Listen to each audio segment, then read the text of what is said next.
অল্প বয়সে কাউকে পাওয়ার আশায় নিজের জীবন নষ্ট করো না। তুমি নিজের মতো করে তোমার জীবন সাজাও। সময় বলে দেবে তুমি কার হবে আর কে তোমার হবে।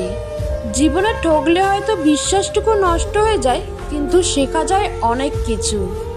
স্বপ্ন দেখতে শেখো, কারণ স্বপ্ন না দেখলে তুমি কখনোই সফল হতে পারবে না।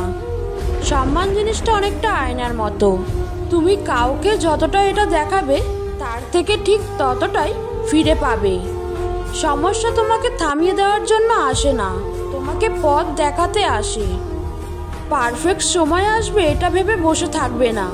খারাপ সময়গুলোকে নিজে থেকে পারফেক্ট বানাও, তাহলে দেখবে জীবনে কখনো কোনো কষ্ট থাকবে না। তুমি যদি মনে করো তুমি ঠিক, আর তা সত্ত্বেও মানুষ তোমার সমালোচনা করছে, কটু কথা শোনাচ্ছে, তাহলে তাতে কান দিও না।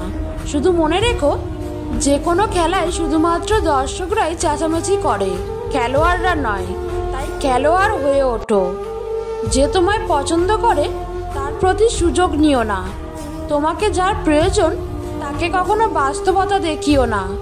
যে তোমাকে ভরসা করে তার সাথে প্রতারণা করো না। যে সবসময় মনে রাখে তাকে কখনো ভুলে যেও না। মন কোনো ডাস্টবিন নয় যে এখানে রাগ, ঘৃণা, ঈর্ষা রাখতে হবে।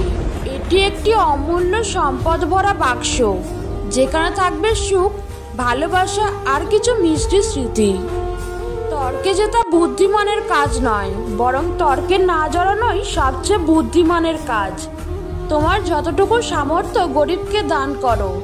মনে রেখো, গরিবের আশীর্বাদ ভগবানের আশীর্বাদের তুল্য। তোমার রাগের জন্য তুমি শাস্তি পাবে না, তোমার রাগ দ্বারা তোমার শাস্তি হবে। নিজেকে কখনো ছোট মনে করবেন না।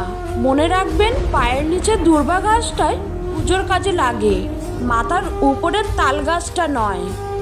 আপনার কি আছে তার উপর আপনার সুখ নির্ভর করে না।